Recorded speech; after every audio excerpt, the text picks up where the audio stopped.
Hey everyone, welcome back to the Forging Futures YouTube channel. I'm your host Stanton Jones, and I'm so glad you could join me on this beautiful rainy afternoon because we've got some work to do on this beautiful kukri style knife that I've been working on. So, in the last video you saw I forged this thing out to shape, made a template, forged it, did all that good stuff, and I've done a little bit filing and grinding and stuff like that in that video. Since then, I've done a little bit of work in the off camera. I finished filing it and getting it profiled the way I want, and then I not forged it after the. So I've done a little bit of work off camera. I did a lot more filing and sanding and getting the profile the way I wanted it, and then I put it through the heat treat cycle, which means normalizing, quenching, tempering, all that good stuff, all of which is extremely boring to watch. So that's why I did it off camera and didn't include any of it. And now we are fresh out of the temper and ready for final grinding, handle work, and I've got an interesting finish that I'm going to attempt on this one. So first thing I'm going to do is hit it with the wire wheel and knock off any scale, surface decarb, I guess you would call it, and get this nice and clean and ready for the metal finish. And then I think I'm going to do the scales next. So first things first, going to hit it with the wire wheel and get it cleaned up.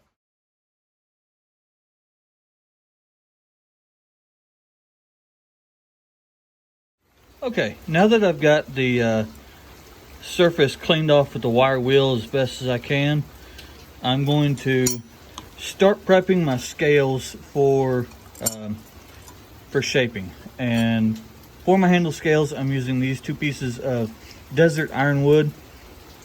I've got them marked right and left so that I can keep them straight. My plan is I'm going to temporarily glue these to the tang with a little bit of super glue, which I left over on the other workbench, and then that will hold them in place while I prep the pins and do the rough shaping. But it won't hold them on so tight that I can't take them off. Theoretically, I should be able to take them off without damaging the scales or the wood, and then I can finish the metal and reattach the scales.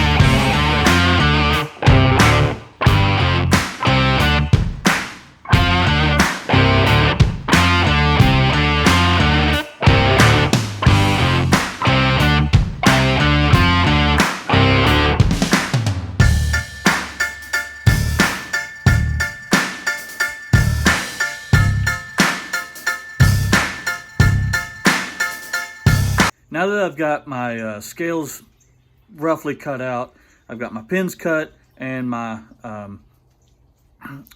metal all prepped, I'm going to dry assemble everything with a little dab of super glue on each side. Just a little dab will do ya. And hopefully that'll hold it all together well enough that I can get the rough shaping knocked out and still be able to take it apart so I can do the metal finish without ruining everything. Let's see.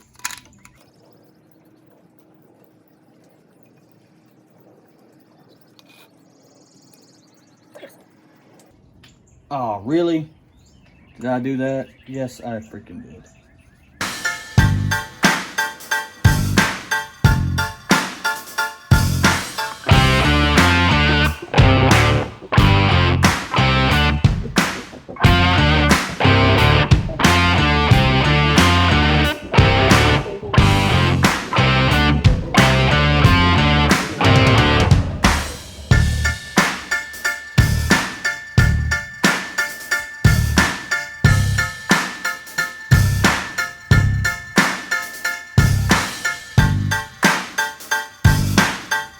Okay, you can see I've got the general rough profile of the handle done.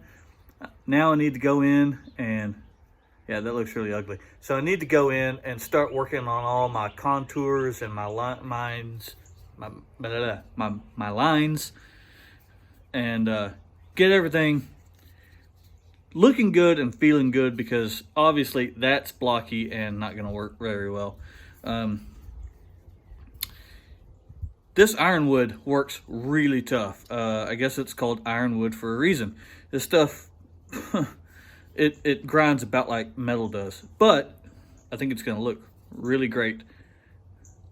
And just in general, that knife looks pretty cool. I'm excited with how this is turning out.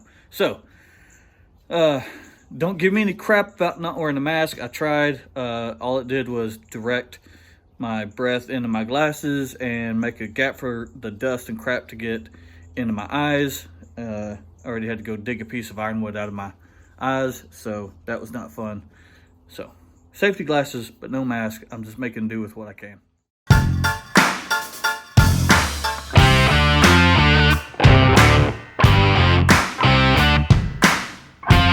Okay, I've got the facets roughed in and it feels a lot better. It still looks really rough, but the grip is coming along. I'm going to now use some sandpaper and a piece of wood, or maybe wrap it around the file and work in the facets a little bit more and try to refine them before I ruin something with the grinder.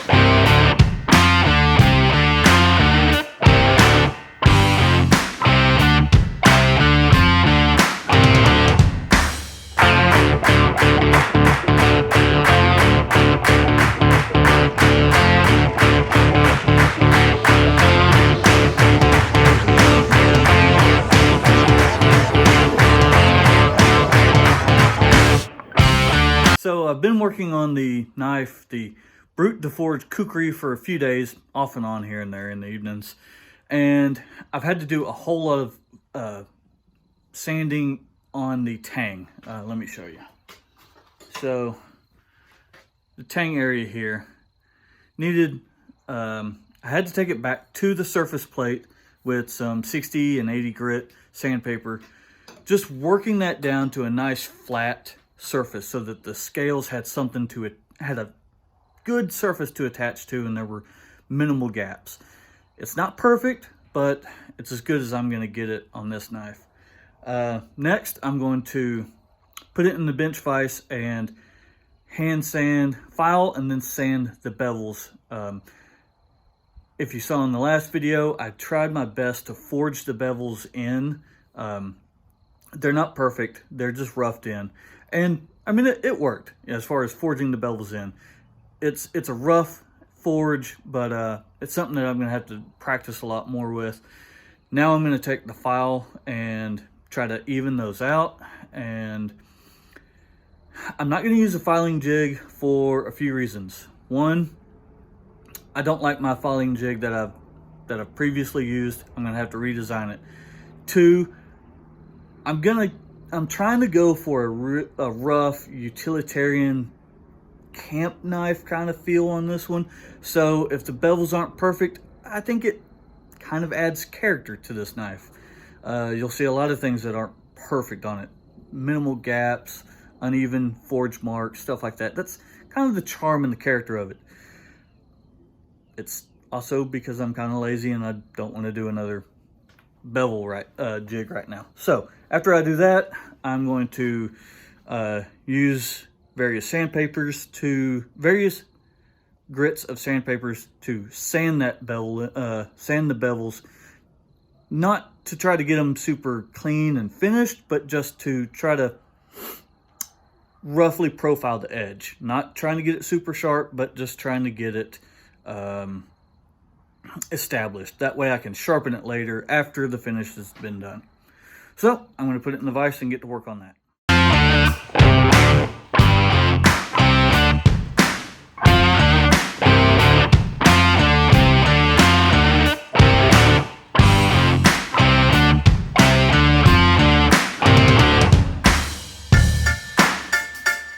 Okay, I've got the bevels filed and sanded, and you can see they're not perfect. I took them up to that is 1,000 grit. And like I said, I did not use a jig or anything like that. This side looks pretty good. This side, the bevels weren't hammered in quite as well, but that's okay. Like I said, that's part of the character of this. Now I'm going to get ready to do the surface finish on it, which I'm trying something new today. I'm trying a, I think they call it a kind of a rust blued finish. Basically what I'm going to do, what I'm going to try is, I've got some cold bluing that's used for like touching up the bluing on handguns and or guns of anything that's been blued, guns, knives, whatever. This is not a true rust blue finish, because to do that you use certain chemicals and you got to bring it up to a certain temperature, and you do this cycle like 10 times, and I don't know how to do all that. This is kind of a cheater's way of doing it, which is perfect for me. So you use this cold bluing, you spray it on, or you dip it in it, and you let it sit, I don't know, 12 hours, overnight, whatever, and it'll develop a thin coating of oxides or rust, and then you scrub that off, and that soaks it into the pores of the metal, and hopefully it kind of forces the patina on it, I think is what they call it. So I'm going to wipe it down really good with acetone and get the surface clear of all dust and oils and everything like that. And then I'm going to spray it down with this cold blue. We'll check on it tomorrow and see how it looks. Okay, here it is, sprayed down. You can't see it very well due to the angle in the lighting, but you can already see it starting to darken. I'm afraid that I'm going to end up with some streaks, but I don't know. This is all an experiment anyway, so we'll let that sit. And all I did was spray this down with some Perma Blue in a little spray bottle like this, and spray bottle like that, and we'll see how it looks tomorrow. All right, guys, it's the next day. The blade has been sitting for 24 hours with that blue finish on it. Let's see how it looks. Get it over here in the light. Oh, yeah. Nice and rusty.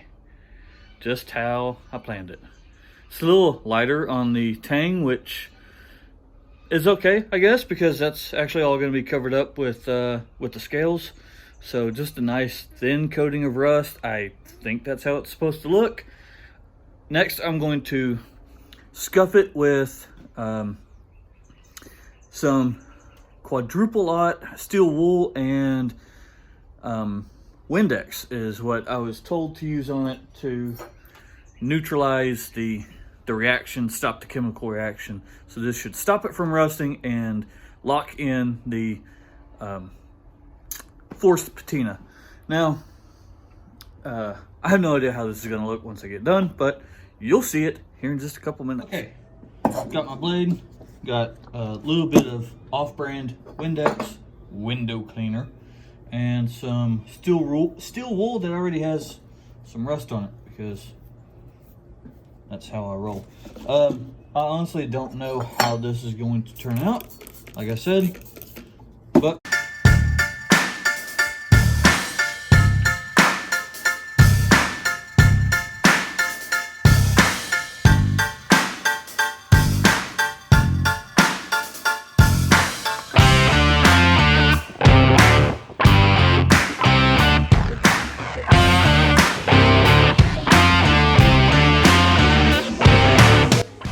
I don't know how well you can see in the camera, but I really like that. I like that look. It's a nice dark color. It's a little bit lighter here on the bevel, but it shows up good in the Brute De Forge texture. I think it looks great. Time for the final assembly of the handle scales.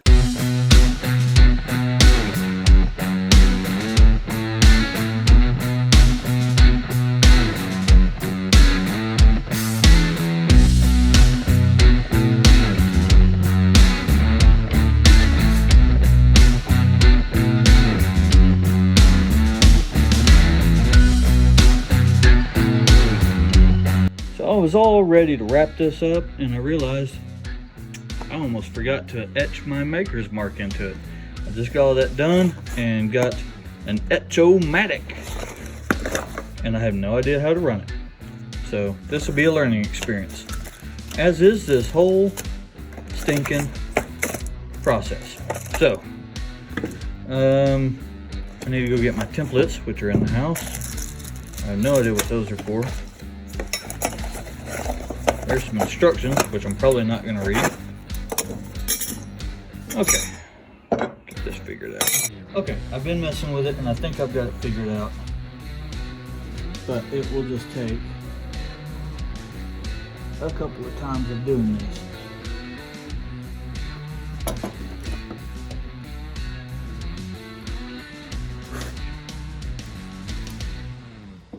That etched a lot better than the other one. I'm still gonna do it for, I'm just gonna clean off this excess liquid. So this etching machine uses a, what do they call it? A electrolyte, like you get in your Gatorade, I guess. And electric current to just etch away the metal. And I think what it's actually doing is, somebody said it was like evaporating the metal, but it just, you use this screen printed material here to etch only what you want to etch, which is this custom logo that I had made up.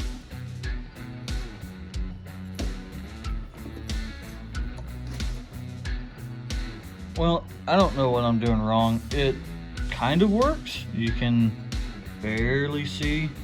Like, if you look at it at just the right angle, you can actually see it. But, like, it looked really dark at first, and then it just, honestly, it kind of rubbed off. But, all in all, I don't know. I'll mess around with it some more. Maybe I'll actually read the instructions for once. And, but, all in all, I'm pretty happy with how that knife turned out. I love that dark blue color, the Brute De Forge finish. I did go a little heavy on the hammer marks and, you know, like right here and up here. I went a little heavy on the hammer marks, and next time I'm not going to do that. The handle is, personally, I like the handle a lot. I think it's pretty, but there are a lot of things that I don't like about it, such as you can see how uneven it is right there. The scale on the right side is thicker than the one on the left. Some of the facets aren't perfect. You can see that top pin is a lot closer to that edge, where that one's more in the center, but there's a nice little chunk taken out of the scale right there where the drill press went through, because I didn't go through it evenly. And little things like, it's just not, some of the scratches are kind of still visible. And what else? Oh, it's just not fit up quite as well. There are little gaps here and there that I would have liked to have gotten out, but you know, it's not perfect. It was never going to be perfect. It's only my fourth knife. I've got a lot to learn still, but am I happy with it? Absolutely. I think it's beautiful, and it shows a marked improvement over my first knives, and I can't wait to get started on the next one. Alright guys, that's going to do it for this video. I appreciate you watching. I hope you liked the video. I hope you liked the knife. I think it's, like I said, I think it's a great improvement over my first few knives. Is it perfect? No, not by any means. I've still got a ton to learn. More importantly, I've got a lot that I need to practice. The fit up, the work on the handles, and obviously forging technique. All those things, you can only learn so much from books and videos and stuff like that. Some of it, you just got to get out in the shop, get your hands dirty, and practice this stuff. You won't get good at it until you put in the hours and the repetitions to get good at something.